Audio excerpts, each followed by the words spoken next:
The story of George Parrott, also known as George Francis Warden and George Manus, and, most famously, Big Nose George, is a tale of an infamous outlaw who met a gruesome end, becoming the only man in American history who became a pair of shoes after his death.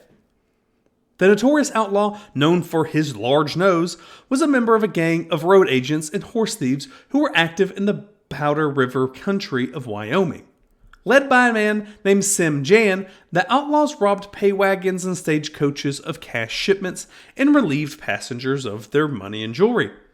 The gang comprised of Frank McKinney, Joe Manus, Jack Campbell, John Wells, Tom Reed, Frank Toll, and Dutch Charlie Burris.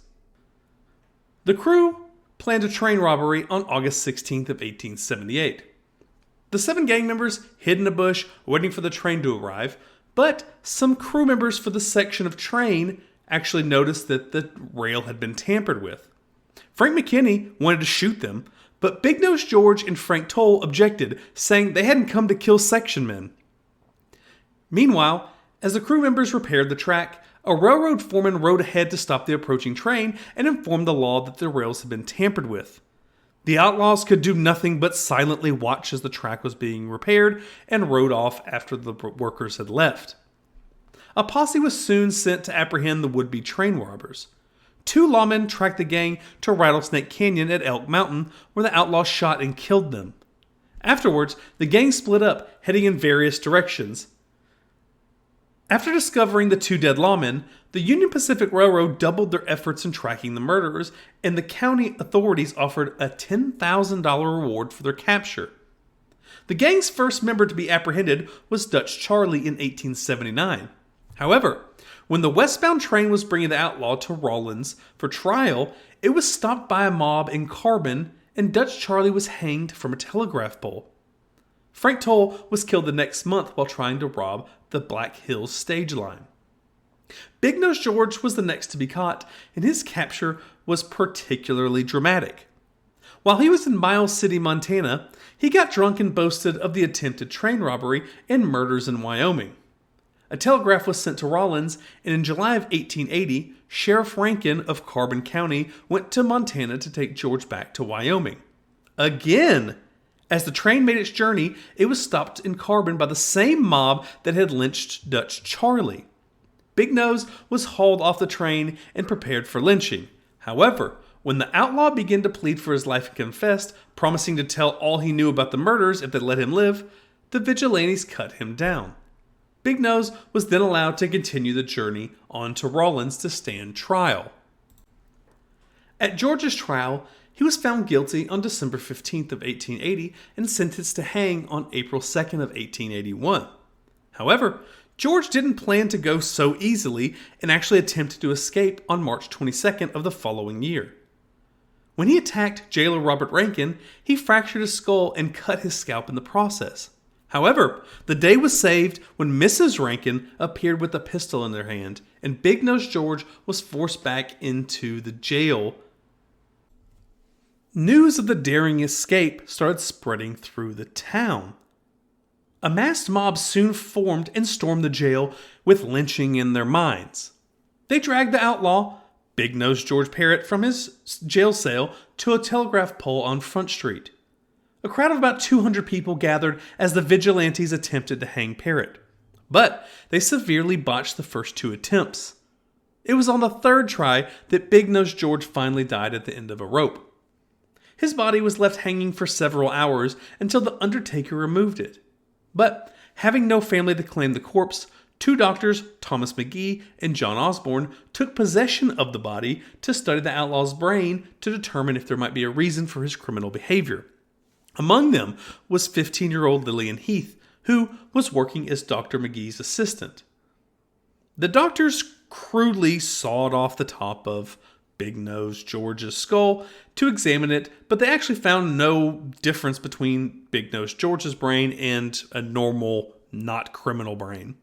However, even though this is a bizarre thing, it got even weirder. See, Dr. Osborne's activities went from weird to just bizarre. Dr. Osborne first molded a death mask of George's face using plaster from Paris, but It didn't have ears because George struggled at the end of a rope and his ears were actually torn off. Next, Osborne's removed skin from the dead man's thigh and chest and sent them to a tannery in Denver with a lot of strange instructions. The tannery was to use the skin, including, big disclaimer, I mean, it's already gross, but we're going to get even more gross, so I apologize. Just be warned, you can skip a couple minutes ahead. The tannery was said to use the skin, including the dead man's nipples, to make a pair of shoes and a medicine bag. When Dr. Osborne received the shoes, he was actually disappointed that they didn't include the nipples on the shoes. I feel very weird saying any of this, but he wore the shoes anyway.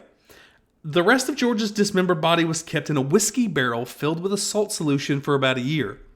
Osborne continued to dissect and experiment from time to time.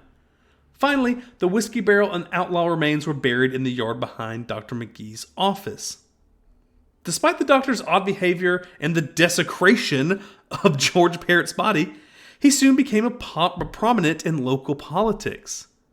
He was elected the first Democratic governor of Wyoming and was said to have worn the shoes at his inaugural ball in 1893. It just blows my mind. Later, Osborne would become the Assistant Secretary of State under President Wilson, wearing, I don't know if he wore the shoes then, but he wore dead man as shoes.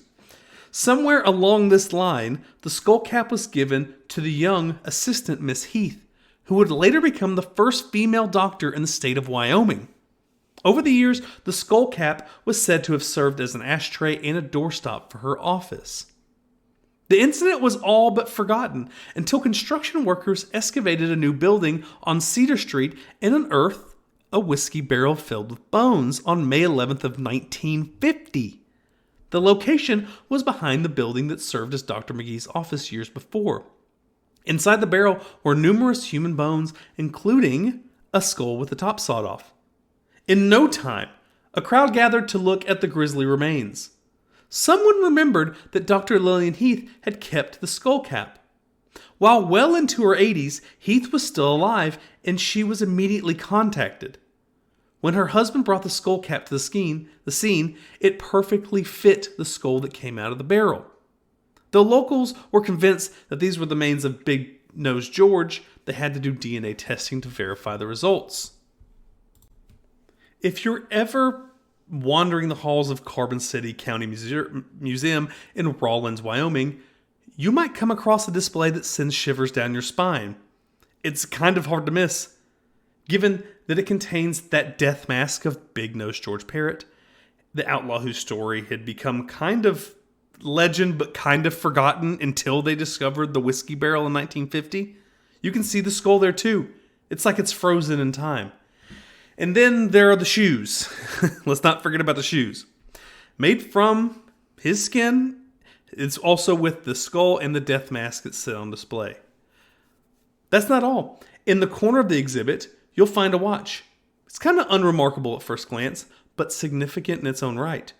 See, this watch was given to Rosa Rankin, the woman who stopped Big Nose George from escaping the jail in 1881. It's a reminder of time long gone, when outlaws roamed the lands between right and wrong was often blurred. For those who can handle this kind of grotesque thing, the Carbon County Museum is a must visit. It's not the only place you can actually get a taste of Big Nose George's story. The Union Pacific Museum in Omaha, Nebraska houses the shackles that were used on him during the hanging, along with his skull cap. And yet, despite all these artifacts, there are still parts of the outlaw's story that remain shrouded in mystery. His tan skin, I don't know if you remember that part, the tan skin fashioned into a medicine bag has never been found. And the rest of his remains, allegedly buried in secret, have yet to be uncovered.